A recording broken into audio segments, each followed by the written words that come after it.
Bienvenue sur votre chaîne préférée Akhbar al-Blad de Hassan Atlemsan. Algérie, Farhat Mhenni, l'artiste kabyle qui a terrorisé les militaires dictateurs d'Alger. Qui est donc ce guitariste militant qui a fait paniquer les caporaux d'Alger? C'est l'homme qui a bravé l'ordre établi et cassé les tabous. Il est le premier à remettre en cause la sacralité de l'intégrité territoriale de l'Algérie après l'indépendance. Pour les uns, c'est un héros. Pour les autres, il est autre chose que ça. Terroriste Farhat Mhenni, le chanteur, musicien, auteur, compositeur, interprète. Comment les dictateurs d'Algérie en sont arrivés à le qualifier ainsi? Il est aussi un redoutable homme politique, plutôt militant politique. Il ne sait pas et n'aime pas faire dans les calculs politiques marqués par l'opportunisme, le mensonge et la fourberie. C'est un militant qui ne déroge jamais à ses principes, quel que soit le prix à payer, et il a chèrement payé jusqu'ici. Diplômé en sciences politiques de l'université d'Alger, cet ancien professeur d'arabe de l'enseignement du cycle moyen au collège a connu dès son jeune âge les affres de la misère dans un village en Kabylie qui avait donné tous ses ans pour l'indépendance. Lorsque son père tombait au champ d'honneur contre les Français, les armes à la main, il n'y avait plus d'hommes pour l'inhumer. Des femmes s'en chargèrent. Farhat Mhenni était encore enfant. Malgré son jeune âge, il se voit, comme le veut la tradition, assumer la lourde charge de chef de famille dès qu'il avait atteint l'âge de 18 ans. Pour mieux lui faire sentir cette lourde mission, sa mère le marie et il ne tardera pas à répondre aux besoins de sa famille en stoppant ses études secondaires pour recevoir une formation d'enseignant, l'enseignement des collèges. À 21 ans, il passe l'examen du baccalauréat en candidat libre et l'obtient. Il s'inscrit à l'Institut des études politiques d'Alger. De là, commence une nouvelle vie, celle de la lutte pour la réhabilitation de la culture amazigh. Pour mener son combat, il avait pour arme une guitare, des textes qu'il écrit lui-même et une musique qu'il compose grâce à son don divin que lui envient beaucoup d'autres.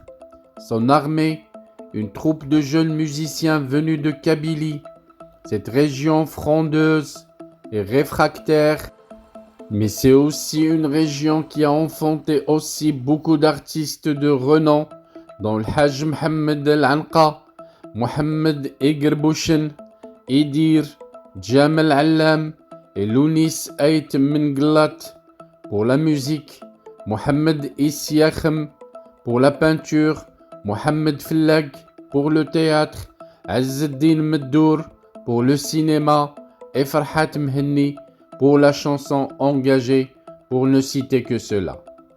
Sa troupe musicale, Farhat Mhenni lui donne le nom d'Imaziren Emoula.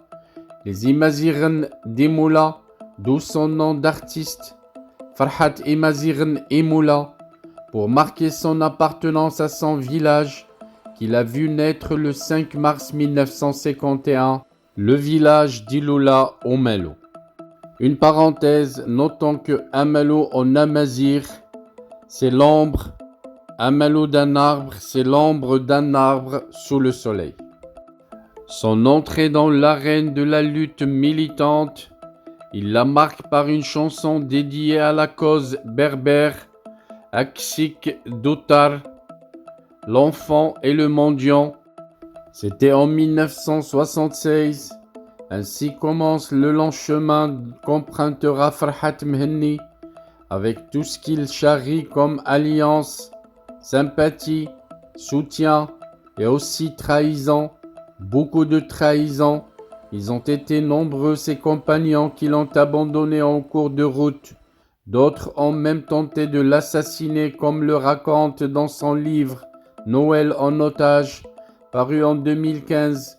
beaucoup d'autres l'évitent depuis qu'il est classé terroriste par le régime algérien, terroriste par décret, publié dans le journal officiel, avec d'autres militants du MAC, d'autres militants du mouvement Rachad et d'autres blogueurs ou journalistes, tous qualifiés de terroristes par les vrais terroristes en Algérie. L'un des artisans du printemps berbère, avril 1980, Farhat Mhenni sera aussi membre fondateur de la première Ligue de défense des droits de l'homme en Algérie, sous la conduite de feu Maître Ali Yahya Abdelnour, avant de participer à la création du Rassemblement pour la culture et la démocratie, parti d'opposition laïque qu'il quittera en mai 1997 pour cause de trahison envers les Berbères, dit-il en ajoutant « Saïd Saadi, président du RCD, a bien trahi la berbérité et la démocratie. Il forme des gens contre les démocrates en général et le FFS en particulier. » En 2001, en réaction aux violentes émeutes qui ont marqué la Kabylie, il fonde le MAC, Mouvement pour l'autonomie de la Kabylie, un mouvement qui se radicalisera davantage en passant de la revendication de l'autonomie de la Kabylie à l'autodétermination, une revendication osée dans un pays où le pouvoir en place fait de l'intégrité territoriale et de l'unité nationale un fonds de commerce juteux pour se maintenir même s'il est le premier à attenter à ces deux sacro-saints principes en marginalisant des régions et des populations entières. Le MAC, mouvement tant redouté par le pouvoir politico-militaire d'Alger, et c'est Farhat Mhenni qui le décrit, c'est un mouvement pour l'autodétermination de la Kabylie, qui est une organisation politique d'un type nouveau. C'est un mouvement de libération nationale non violent. Il prône le droit à l'autodétermination du peuple kabyle sur la base des textes fondamentaux de l'ONU et du droit des peuples à disposer d'eux-mêmes.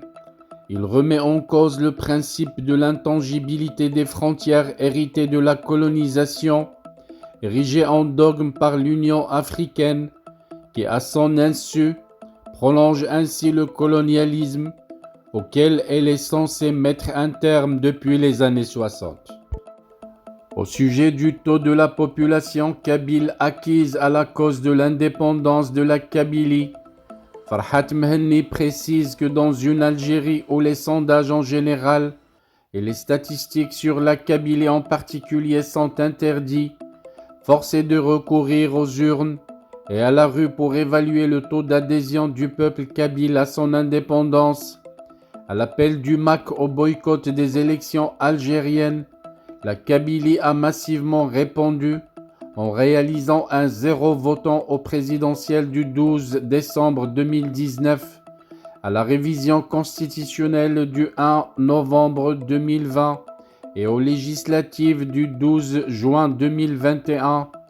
Ajoutez à cela les gigantesques marches du peuple kabyle organisées en Kabylie et à l'étranger, et faites-vous vous-même votre propre évaluation sur le taux d'adhésion de la Kabylie aux revendications légitimes du MAC. Et Farhat Mhenni continue: je suis sûr que si le pouvoir était convaincu du résultat des urnes en sa faveur, qu'il serait le premier à demander une solution démocratique par voie référendaire. Le MAC, malgré son caractère entièrement pacifique, a été classé comme organisation terroriste par le pouvoir terroriste algérien et des mandats d'arrêt internationaux contre Farhat Mhenni ont été transmis à Interpol. À ce sujet, Farhat Mhenni précise que son sort n'importe que peu.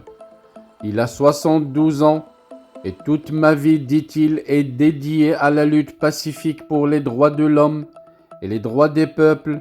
J'ai connu la prison à maintes reprises et elle m'est aussi familière que la menace de la mort, précise-t-il. Je sais que la mort, la torture et la prison sont le prix de la liberté. J'en assume les conséquences. Il dit que ma plus grande peine aujourd'hui est le sort réservé à toutes les militantes et tous les militants arrêtés, violentés et injustement condamnés lors des simulacres de procès expéditifs et au bout desquels 54 peines de mort sont prononcées contre des innocents, comme des centaines de condamnations à des années de prison, rien que pour l'amour de la liberté qu'ils veulent obtenir par des voies pacifiques pour le peuple kabyle. Et Farhat Mhenni continue en fustigeant les caporaux. Je pense aussi à toute la Kabylie terrorisée par les tenants du colonialisme algérien et qui par la prison et le chantage tentent de lui imposer le silence. Je pense aussi aux centaines de milliers de candidats au départ à l'étranger. Je pense aux 70 000 Kabyles interdits de quitter le territoire et pour lesquels l'Algérie est devenue une prison à ciel ouvert. Au sujet de la nouvelle équipe du gouvernement provisoire kabyle que Farhat Mhenni préside lui-même, au sujet de la marche organisée aujourd'hui le 16 avril à Paris, ainsi que des rassemblements à travers le monde, Farhat Mhenni précise que le 5e congrès du MAC vient d'avoir lieu le 15 janvier 2023.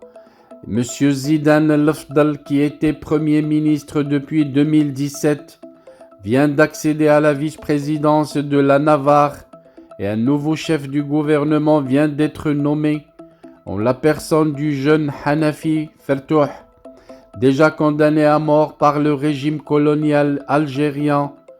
Quant à la marche du 16 avril qui aura lieu aujourd'hui à Paris, de Bastille à République, elle sera grandiose et amplifiée par des actions de la diaspora kabyle à Montréal, San Francisco, Philadelphie et Chicago.